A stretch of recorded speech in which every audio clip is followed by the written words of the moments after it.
Bismillahirrahmanirrahim. Assalamualaikum warahmatullahi wabarakatuh.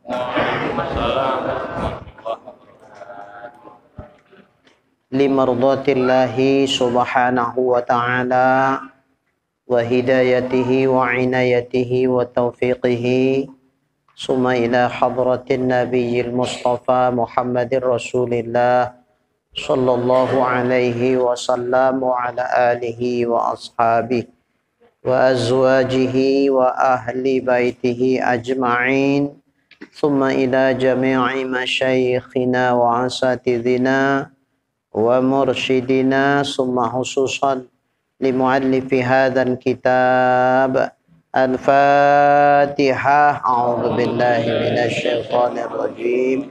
Bismillahirrahmanirrahim. Alhamdulillahi rabbil alamin. Ar-Rahmanir-Rahim. Maliki yaumiddin. Iyyaka na'budu wa iyyaka nasta'in. Ihdinas siratal mustaqim. Siratal ladzina an'amta 'alaihim ghairil maghdubi 'alaihim waladdallin. Amin. Alhamdulillahi rabbil alamin. Wassalatu wassalamu ala asyrafil anbiya'i wal mursalin wa ala alihi wa sahbihi ajma'in. Rabbi syrah li sadri wa yassir li amri wahlul 'uqdatam min lisani yafqahu qawli. Qala al-muallif rahimahullahu ta'ala wa adama naf'ana bi'ulumihi fid darain amin. Summa qala Allahumma hidayatan lis-shawab ya rabbal alamin. Ini hidup. Ini hidup. Ini bisa hidup. Ini bisa hidup. Enggak. Oh, koci. Kerasan ini.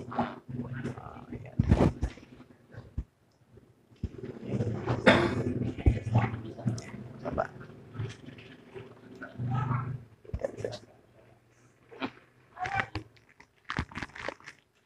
Tes.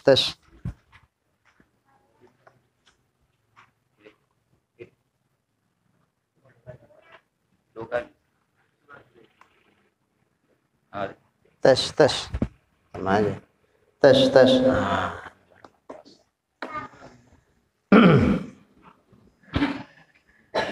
Seingat saya dulu pakai ini. Oh iya. Ingat ini wali. Insyaallah.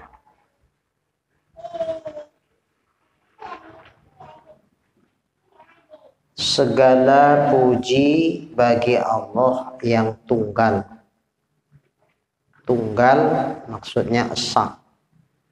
Sendiri tanpa bantuan dari pihak manapun dalam hal dengan mengadakan dan meniadakan, ijad dan i'dam. Tunggal Allah dalam hal Allah menciptakan segala sesuatu atau meniadakan segala sesuatu. Yang maha suci dari bercampur kekurangan. Maha suci Allah bercampur dengan kekurangan. Maka Allah itu adalah zat yang wajib wujudnya, yang bersifat dengan segala sifat-sifat kesempurnaan, dan maha suci ia dari segala sifat kekurangan. Makanya maha suci dari bercampur kekurangan. Maksudnya tidak ada sedikit pun kekurangan pada Allah. Karena Allah adalah zat yang wajib wujudnya, yang bersifat dengan segala sifat-sifat kesempurnaan. Maka segala sifat-sifat kekurangan itu maha suci Allah. Apa makna maha suci? Takkan Allah bersifat dengan demikian. Mustahil lah, itulah.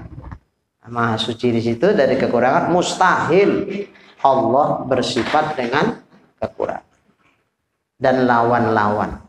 Ada lawan Tuhan. Kalau kita banyak lawan nih, yang seimbang sama kita. Tapi kalau Allah Ta'ala mustahil punya lawan. Dan aku bersaksi bahwa tiada Tuhan selain Allah. La ilaha illallah. Tidak ada ilah kecuali hanya Allah. Nah, ada yang bilang tidak ada Tuhan selain Allah. Mengapa begitu? Ini ada yang bilang, saya membilangkan yang dibilang, bukan saya bilang begitu. Nah, kalau Tuhan banyak, kalau Allah satu. Betul. Tuhan banyak, kalau Allah satu. Cuman banyak pula Tuhan. Iyalah, Tuhan orang Kristen ada, Tuhan orang Hindu Buddha ada, Tuhan Konghucu ada. Betulnya itu Tuhan. Yang dituhankan orang, ini masalah. Yang diakukan orang itu sebagai Tuhan, betulnya Tuhan. Sehingga dibilang Tuhan banyak. Nah, ini masalah. Nah, ini kadang-kadang awak mencakapkannya pun tak paham. Nah, begitulah dibilangkan. Bayangkan kalau ada ustadz bilang kayak gitu, wah hancur muridnya. Banyak Tuhan, coba kalau Allah satu. Nah, makanya tidak ada ilah kecuali Allah. Ilah itu berarti hanya Allah. Selain Allah bukan ilah kan gitu. Ilah Tuhan itu kan sekedar untuk menerjemahkan daripada kalimat ilah. Terjemahnya itu. Nah, sekarang kita balikkan ke asal katanya. Ma ma'nal ilah. Nah, supaya jelas, jangan sampai lagi dibilang bahwa Tuhan itu banyak, Allah itu satu. Nah, Tuhan itu hanya terjemah dari kata ilah. Ada orang yang ekstrim. Jangan begitu diterjemahkan. Apa pula kau terjemahkan Tuhan? Tuhan banyak. Jadi macam mana menerjemahkannya? Tidak ada ilah kecuali Allah. Tak mau dia pakai Tuhan. Ilah. Jangan dibilang sembahyang. Sembahyang itu asal kata nyembah eyang. Sholat. Lain lagi. Kalau puasa, saum. Nah, ini kaku kali pula memahami agama tuh, jangan kaku kali.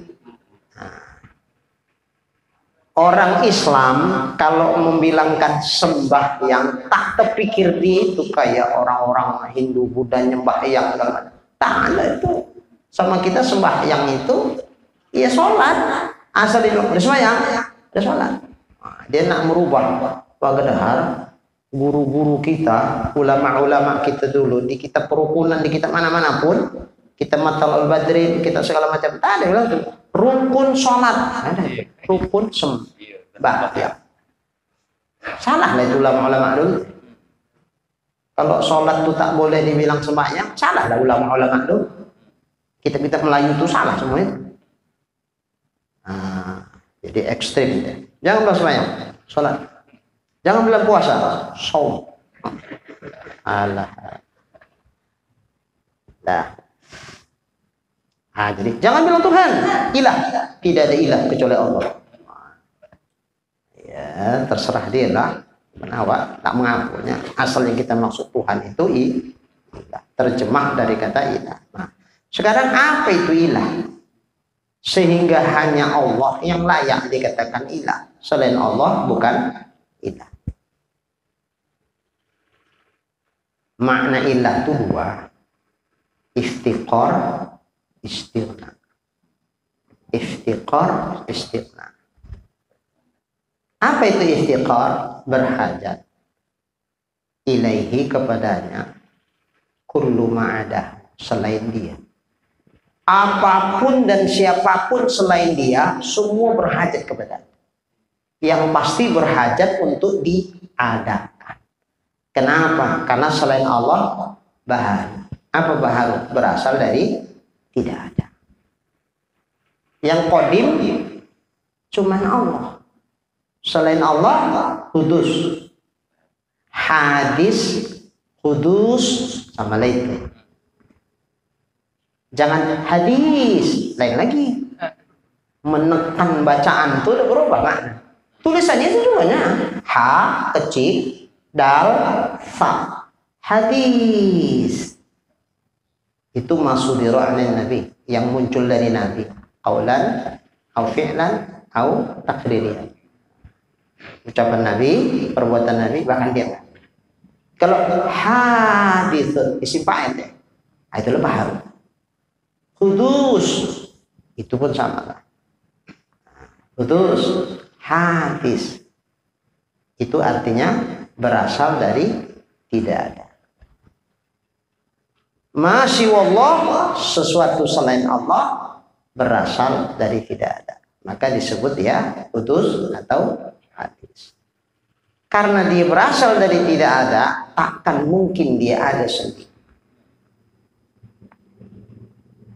Kenapa?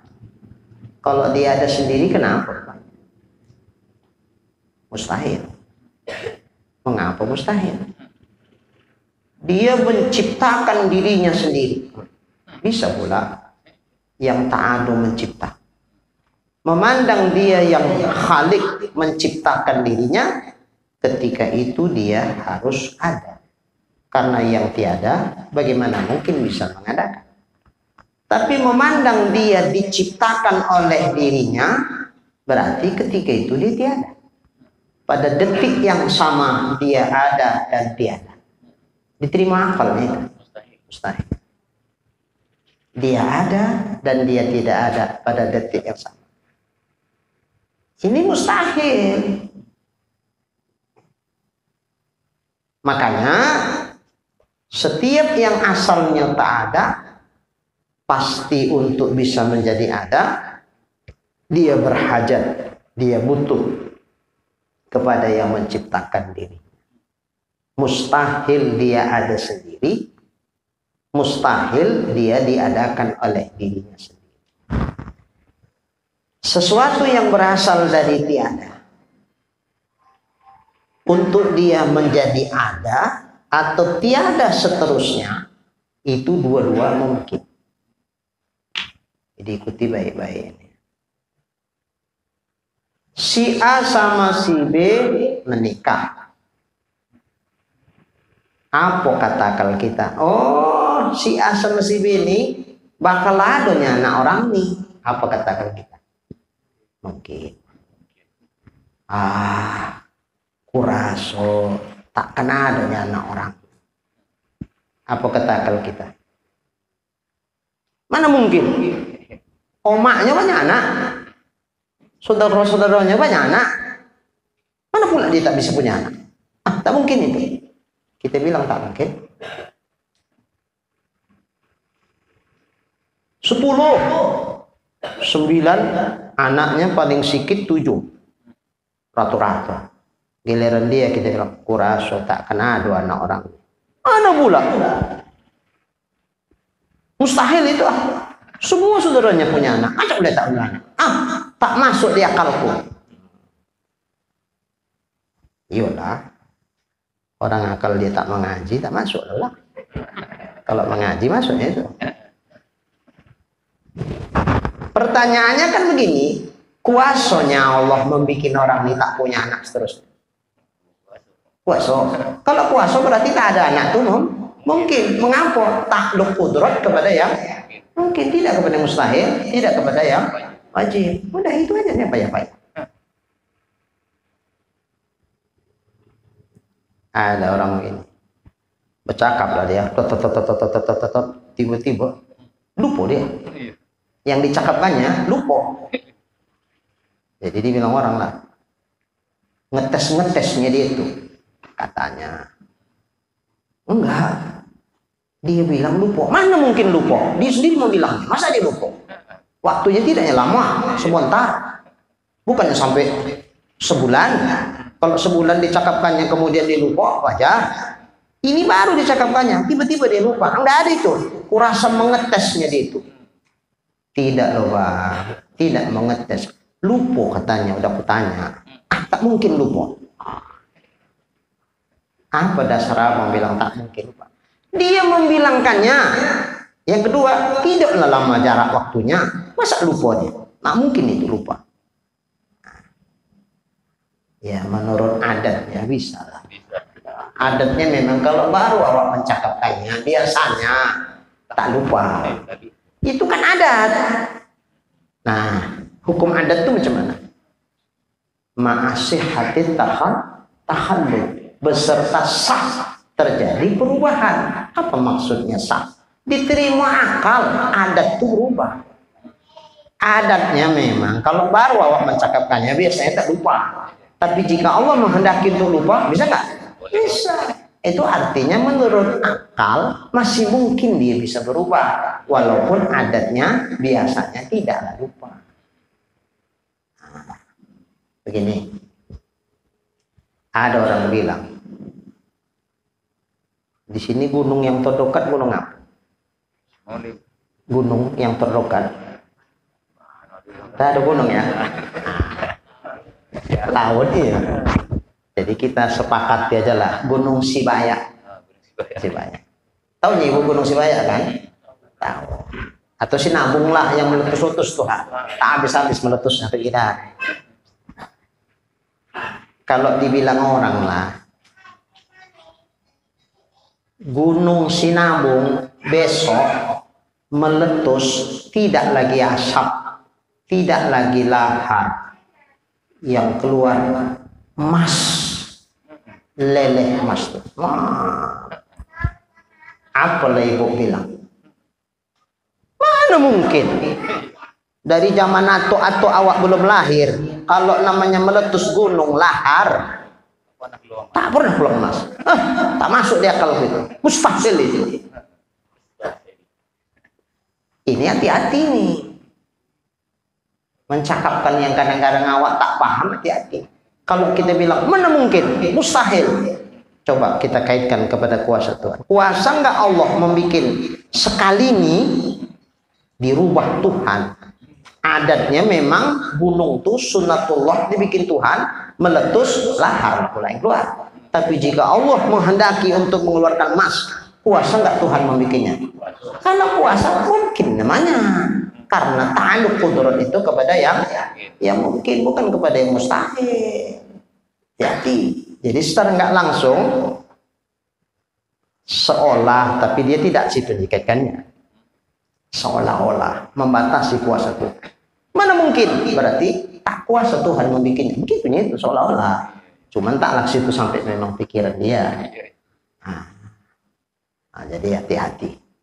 Jadi sesuatu yang tidak adat terjadi itu jika Allah menghendaki bisa. Contoh ada banyak. Nabi Ibrahim saking kan besar kali api sampai nak mencampakkannya pun bingung. Payah. Dari jauh dicampakkan takut tak sampai. Dari dekat yang menyampaikannya pun tak sanggup menghadapi hawa panas. Begitulah besarnya kobaran api. Begitu dicampak kalau Nabi Ibrahim. Kalau adatlah ditanya apa yang terjadi pada Nabi Ibrahim, angus. Bukan angus lagi rasanya. Udah tak tentu lagi kita kemana jasadnya. Jadi dobu. Buktinya itulah yang di apa kalau agama apa tuh yang dibakar tuh dimasuk open di apa istilahnya? Iya, apa namanya? Kremasi namanya. Nah, kremasi. Saya bertanya-tanya ini nanti salah cakap. Kremasi. Apa yang terjadi? Jadi debu. Nah, itulah yang debunya dimasukkan ke kendi-kendi koci, ada yang dihanyutkan sungai Gangga. Masih ada juga ya? Oh, tulang ekor ya. Tak mau hancur. Itulah yang lainnya hancur. Nah, kalau menurut adatnya Nabi Ibrahim begitunya. Tapi apa yang terjadi? Dirubah Tuhan adat sehingga tak terbakar Nabi Ibrahim. Begitu padam api, Nabi Ibrahim terduduk elok. Masya Allah. Itulah makna hukum adat itu ma'a sihhatit takhalluq, beserta sah terjadi perubahan jika Allah menghendaki dia berubah. Jadi jangan yang adatnya begitu, kalau berubah tak diterima akal. Nah, maka definisi hukum adat itu betul-betul nak kita pahami per setiap kalimat demi kalimatnya, supaya jangan salah kita. Nah, baik. Jadi kalau dibilang 10 bersaudara, 9 paling sedikit 7 anaknya, karena omaknya pun anaknya 10. Dia yang terakhir, apa namanya yang terakhir, bungsu. Iya, bungsu. Maucu ya. Iya, ucu. Maucu. Ada yang bilang, kalau kurasa tak kena adalah anak orang. Mana mungkin? Jangan dibilang tak mungkin. Kalau tak mungkin berarti tak kuasa Tuhan membuat orang tak punya anak. Mungkin. Tapi adatnya, biasanya kalau saudara-saudara itu banyak lah anak, oma ayahnya pun banyak, atuk-atuknya pun banyak, biasanya banyak-banyak juga anak. Tapi kalau Allah nak merubah adat tuh, kuasakah Tuhan? Kuasa. Kalau kuasa berarti masih mungkin. Baik. Si A, si B menikah. Anak orang ini ada, mungkin. Tak ada pun mungkin. Dua-dua mungkin. Karena dua-dua mungkin itu diibaratkan 2 timbangan neraca. Ini yang nak ditimbang. Berapa kilo? 5. Ini alat pemberatnya ukuran 5 kilo. Sama dia. Itulah makna mungkin ada anak, mungkin tiada anak. Tiba-tiba terjadi anak tuh, cus, ada anak. Padahal sebelum dia terjadi ada anak, adanya dan tiadanya sama beratnya, ibarat timbangan tadi. Tiba-tiba jadi berat sebelah, tuh terjadi anak. Pertanyaannya, mungkinkah dia terjadi sendiri tanpa ada yang menjadikannya? Ibarat neraca timbangan, 5 kilo, 5 kilo. Tiba-tiba berat yang ditimbang, sih ke bawah. Kok berat? Nggak mungkin dia berat, pasti ada menambah ini. Kalau ibarat ikan udah pas 5 kilo, pasti ada menambah nih. Ada menambah entah berapa ekor nih. Nggak mungkin dia berat sendiri. Orang 5 sama pula 5 kilo nih penimbangnya. Pemberatnya 5 kilo, ini 5 kilo tiba-tiba. Pasti ada. Dari tadi aku menengoknya. Tidak berkedip mataku bang, tak ada yang menambahi bang, ikan tuh bang, segitu juga. Tadi coba abang masukkan berapa ekor? Misalnya kita bilanglah 10 ekor. Cak kira itu 10 ekor. Pas. Tapi kok berat sebelah ya tadi gitu sama. Ikan itu juga nya. Kok bisa berat? Tak ada yang menambahi. Nggak masuk di akalku. Kuraso adalah jin itu yang memberatkan. Saking tak menerima akal kita, bisa berat sendiri tiba-tiba. Bisa sih. Heran awak. Tadi sama kok. Bisa mereng ini. Ikannya dikira sama kayak tadi juga. Kok tiba-tiba berat sendiri? Nggak mungkin itu berat sendiri. Pasti ada yang memberatkannya. Kalau tidak ikan, mungkin ada makhluk halus, ada merdongannya. Petengger dari situ. Cuma awak tak nampak. Nggak mungkin terjadi sebuah perubahan tanpa ada yang merubahkan. Perkara mata awak tak menengok, mungkin ada yang tak tertengok mata awak itu yang merubahkan. Itu menunjukkan sesuatu yang tak ada, tak mungkin ada sendiri. Pasti ada yang menjadikan. Masih wallah, selain Allah ada yang menjadikan. Semua berhajat kepada yang menciptakan. Kepada siapa dia berhajat? Tentu tak mungkin kepada yang sejenis dia, sama-sama baharu, nggak mungkin. Selang dia pun diciptakan, bagaimana mungkin yang diciptakan bisa mencipta? Tentu kepada yang tidak diciptakan. Siapa dia? Itulah yang qadim, Allah Rasul Subhanahu wa ta'ala. Maka selain Allah semua baharu. Yang baharu ini butuh kepada yang menciptakan. Siapa sang pencipta itu? Allah. Maka selain Allah semua iftikor kepada Allah. Iftikor kepada Dia. Sementara Dianya sendiri istighna'an kulli ma siwahu. Dia maha kaya. Apa makna maha kaya di situ? Bukan kaya banyak duit. Maha kaya di situ maksudnya tidak berhajat kepada apapun dan siapa. Tuh. Itu yang disebut kaya tuh, tak butuh kepada apapun dan siapapun. Istighna'an kulli ma siwahu, dia maha kaya, dia tidak berhajat, dia tidak butuh kepada selain dirinya. Itulah makna ilah. Selain dia, semua berhajat kepadanya. Sementara dia tidak berhajat kepada selain dirinya. Adakah makna ini kita berikan kepada selain Allah? Tak ada. Hanya Allah lah yang tak butuh kepada apapun dan siapapun. Dan hanya Allah lah selain dia semua butuh kepada. Itulah ilah. Jadi siapakah yang layak kita jadikan sebagai ilah? Yang kita i'tiqadkan, yang kita yakini dia sebagai ilah, tidak ada kecuali hanya Allah. Maka pas bahwa ilah itu hanya Allah. Selain Allah bukan ilah. Jangan dibilang ilah itu banyak. Ilah itu satu. Ya itulah Allah. Allah itulah ilah. Ilah itu ya Allah. Tak ada ilah lain selain Allah. Nah, jadi salah besar tuh kalau ada yang bilang Tuhan banyak. Kalau Allah satu.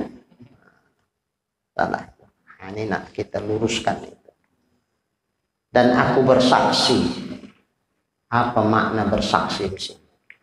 Kadang-kadang ada pula kaji-kaji yang agak aneh-aneh. Siapa yang bersaksi? Siapa yang menyaksikan?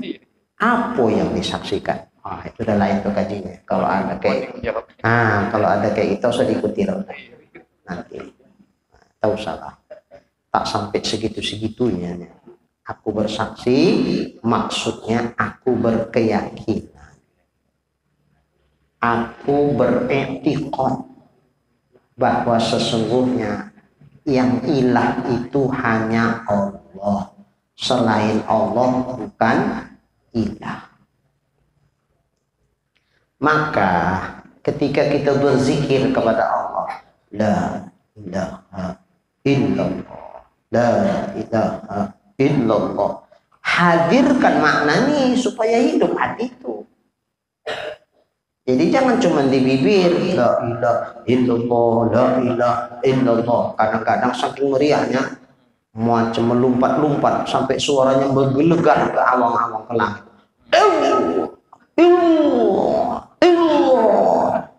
Mak keras sekali bapak yang berzikir. Sampai tak tentu-tentu lagi huruf. La ilaha illallah. Di sini la ilahanya, sana illallah.